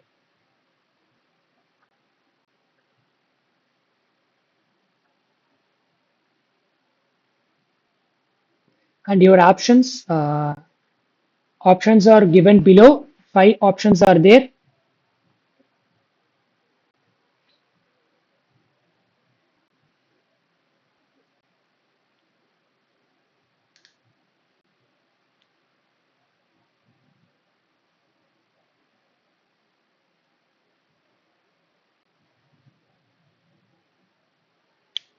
Any other answer? Any answer? Option D. Okay, so we will see the answer now. It is option B. Biogeochemical cycling reactions are formed by light exposure and only occur in aphotic environments, which are usually anoxic. And we will see why it is. Sulfur cycling can be done by anoxic phototrophic microorganisms, which are obligate anaerobes. As we have seen, our anaerobes are nothing but it is an absence of oxygen, right? So here what happens? Formed by light exposure. It is not. There are some anoxic phototrophic microorganisms are there. And we will see the first reactions as we have already seen. The biogeochemical cycling involves redox reactions. Redox reactions are nothing but it undergo oxidation and reduction potential. So this statement is correct regarding the biogeochemical. Right. And option C, this biogeochemical cycles are catalyzed by the metalloenzymes and the function of these enzymes can be affected by the oxidation. So anaerobic condition prevent the oxidation of enzymes. Whereas option D, we could see that most microorganisms prefer oxygen as an electron acceptor in the respiration due to high energy yield, right? So, however, in the absence of oxygen, what do they prefer? They prefer other electron acceptors like nitrate and sulfates or utilize and supports anaerobic biogeochemical reactions. And option E, some microorganisms, yes, they evolved before the great oxidation event in which there is an increase in oxygen level is observed. And these ancient microorganisms often adapt to the anaerobic condition as well. And they play a critical role in anoxic biogeochemical cycle. So the answer is biogeochemical cycling reactions are formed by light exposure and they only occur. This is the not suitable explanation for this trend.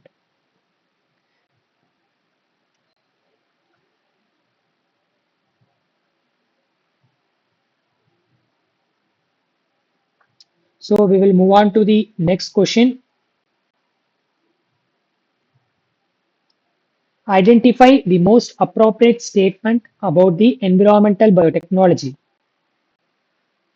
Identify the most appropriate statement about environmental biotechnology.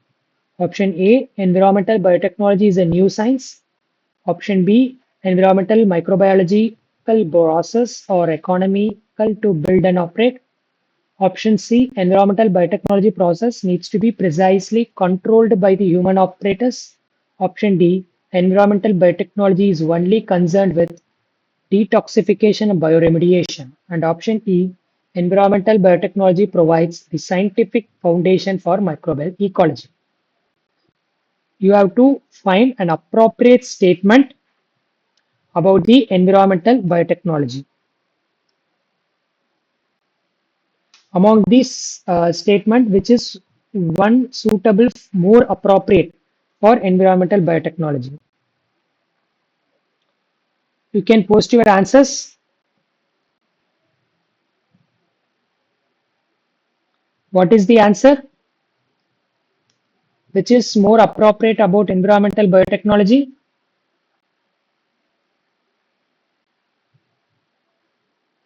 Option E.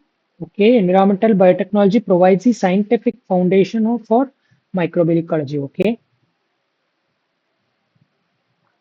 Any other answer?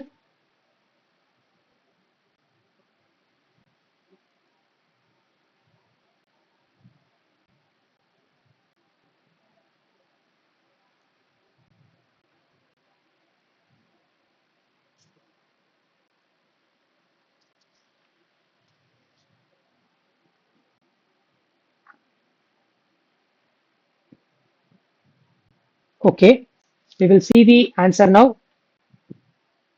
Answer C. Okay. Okay, Charna. Environmental biotechnology process needs to be precisely controlled by human operators. Okay. Any other answer? Okay. No, sir. Sir, option D. Option D.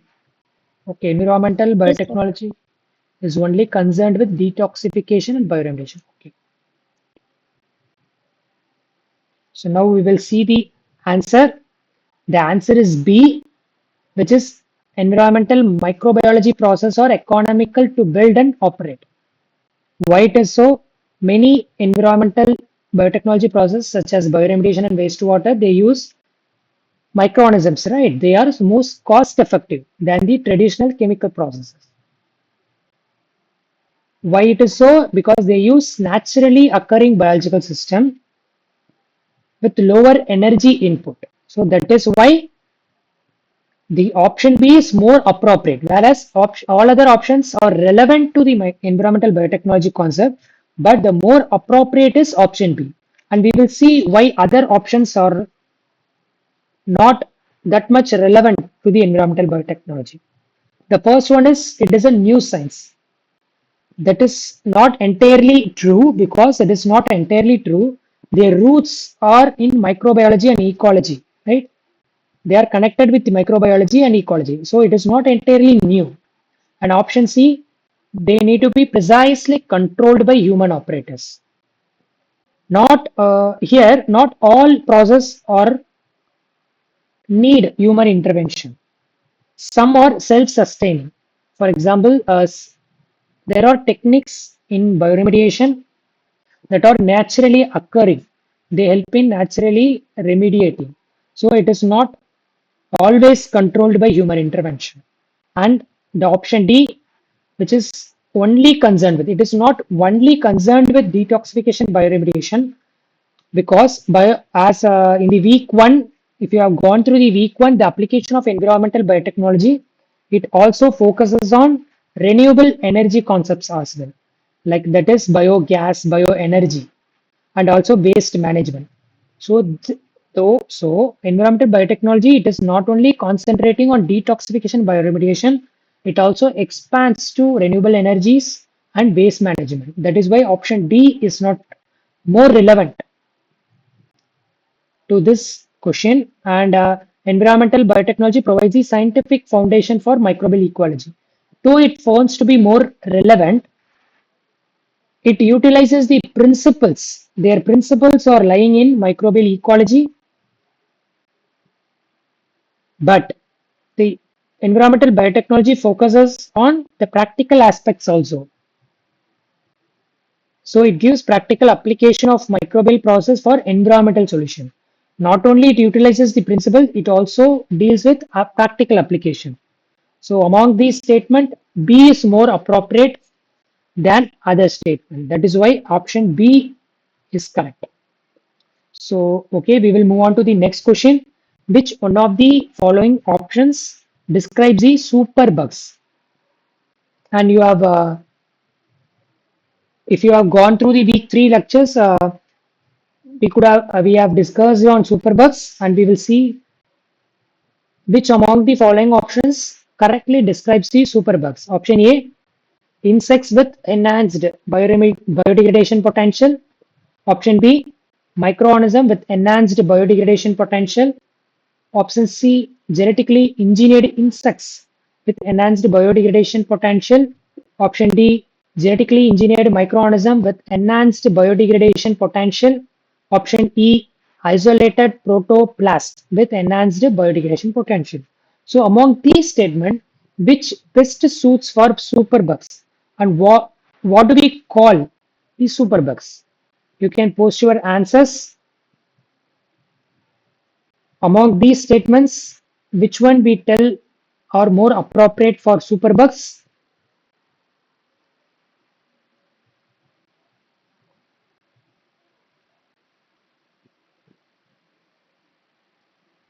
Which one of the following option correctly describes the superbugs? Your answers? Option D. Okay, Ashwini Charna. Option D. So we will see the answer. Yes, it is correct. Superbugs are nothing but the microorganism that is genetically modified to possess enhanced ability to break down the pollutant. So if you see the option A, it is insect. Yes, though the insects are play an important role in bioremediation, if we describe the superbugs, it is not insects. It is microorganisms which are genetically modified. If you see the option C, yes, it is a microorganism, but here they have not mentioned whether it is genetically modified or not. And option C, they have given genetically modified insects. It is not genetically modified insects. It is microorganism. And option C, isolated protoplast. Protoplast is nothing but cells without having a cell wall. Here, our focus is mainly on the superbugs, which is genetically modified microorganism. So the option D is more appropriate, which describes the genetically modified microorganism. So we will move on to the next question. Biological nutrient removal is a process of recovering the nutrients from food waste, recovering nutrients from sewage. Option C, completely removing nitrogen and phosphorus from wastewater. Option D, completely removing the carbon and potassium from the wastewater. And option E, developing a microbial community of aerobic, anoxic, and anaerobic bacteria.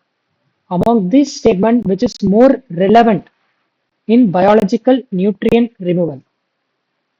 Your answers?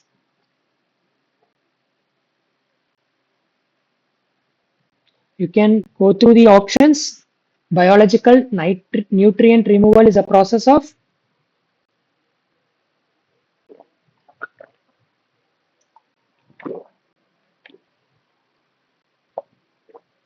among these statement, which is the correct answer?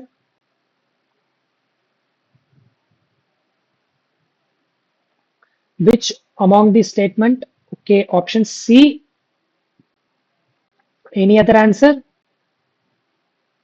Completely removing nitrogen and phosphorus from wastewater. Okay. Any other answer? Biological nutrient removal.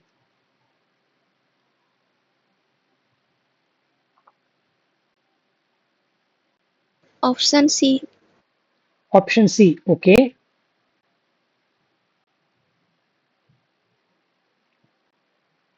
Any other? Now we will see the answer. It is correct. Option C, completely removing the nitrogen and phosphorus from the wastewater. So, what do you mean by biological nutrient removal? It is a cycling of microbial community through series of aerobic, anoxic, and anaerobic stages, which is mainly applied to completely remove the nitrogen and phosphorus from the wastewater. Now we will see the other options. Yes, while recovering the nutrient from the food waste. While recovering nutrient is a related concept as well, But BNR, which is biological nutrient removal, deals with the wastewater. And recovering the nutrient from sewage, yes, it is more of general statement. It is not specifying whether it is through biological nutrient removal, because it can contain both biological and other methods also, right? In order to recover the nutrient from the sewage, there are various techniques that are available for nutrient. But if you say biological nutrient removal, it is mainly removing the nitrogen and phosphorus, not carbon and carbon and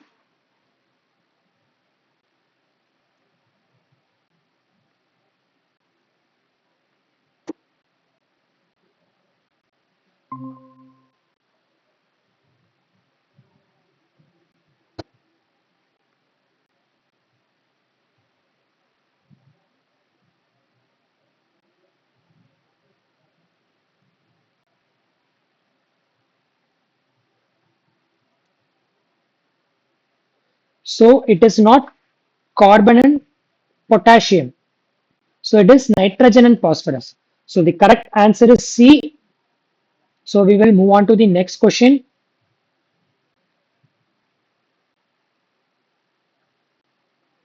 which is which one of the following is not a possible advantage of modern technologies like membrane bioreactor over the conventional wastewater treatment system? I will repeat the question. Which of the following is not a possible advantage of modern technologies like MBR, membrane bioreactor, over conventional wastewater treatment system? First one, MBR require lower space requirement. MBR have low surface area. MBR are more efficient. MBR can use H2 to reduce oxidized contaminants. MBR give better effluent quality. So among this, which is not a possible advantage of MBR? Your answer is anyone? Option B. Okay. Any other answer? MBR have low surface area.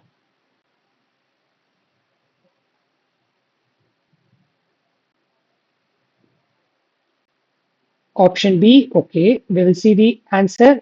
Yes, it is option B, because MBR have an higher surface area, not lower surface area than conventional process.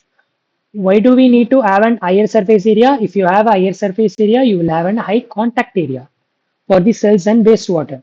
And if you have the higher contact time between the cell and wastewater, so the cells will help in treating this wastewater and it enhances the overall efficiency.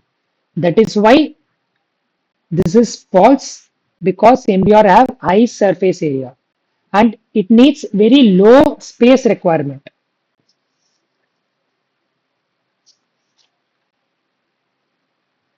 High surface area, and also it uses H2 to reduce the oxidized contaminant, which further improves the effluent quality. And higher quality effluent can be achieved with a low level of suspended solids, bacteria, and other pollutants. So, among these statement, MBR have low surface area is not the right statement about the MBR. So, the last MCQ is, which of the following statement about microbial ecosystem is false?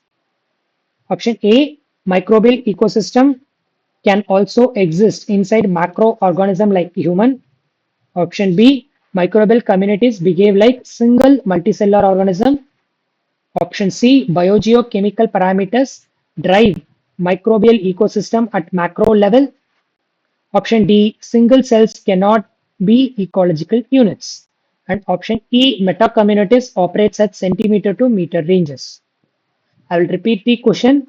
Which among the five statement is false about the microbial ecosystem? You can post your answers. Which among the following is false?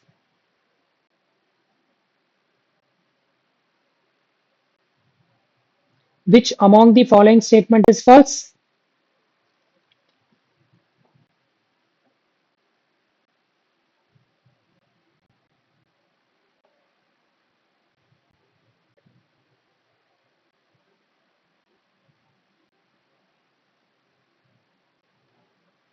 Your answers? Option D. Okay. Any other answer?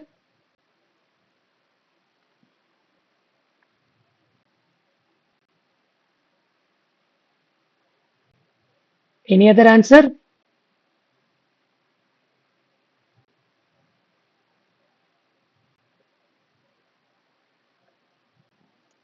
Okay, we will see the answer now. Yes, it is correct. Option D, because single cells are smallest ecological units. And why other options are true? Because as we already know, we have seen how macroorganism like humans, how the microbial community exists. As the one example is gut microbiota that helps to maintain the digestive system. So first statement is true. And microbial community, they have various interaction among the cells. So they are larger coordinated entity. So this is also true. And third, environmental condition influences the structural and function of microbial community. So biogeochemical parameters like environmental factors determines the microbial ecosystem. And the meta community, which is a collection of interconnected microbial community, right? So they operates at spatial scale, centimeter to meter. So this is also true. So among these statement, option D is false, and this is the last MCQ. So thank you once again. You all listen to this lecture very patiently, and still, if you have any doubts or queries regarding the lectures, you can post your queries in the discussion forum, or you can mail to me ajitvelu284@gmail.com. And in this session, we have seen the recap of week 4 lectures of environmental biotechnology, followed by we have seen the samples of MCQs. And if you have any doubts, you can post your questions in the discussion forum. And if you miss out these videos, you can follow me in the YouTube Ajit Kumar underscore V. You can see all the videos there. If you have missed out my earlier lecture videos, where I have discussed all the corresponding week sessions followed by sample MCQs. If you want, you can revisit these videos and you can gain more knowledge on it. And if you cannot find the videos, you can always navigate through the NPTEL Environmental Biotechnology course, where you have a separate tab, problem sessions lectures, where you can access these PPTs as well as the lectures. So these are all the topics that we have covered in week 4. So still, if you have any doubts, you can post your doubts in the discussion forum, or you can mail me so we can clarify your doubts, or anyone from our team can also clarify the doubt if you have post in discussion forums. So any other queries regarding today's session? Any other queries?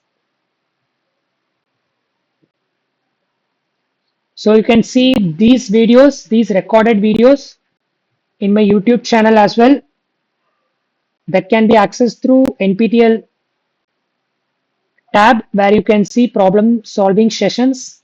You could get the links of the recordings as well as the PPT. So you can access through it. So once again, I thank you all for patiently listening to my lecture. So we will wind up the session. Once again, thank you all. Now you can leave the call. Thank you. Thank you all.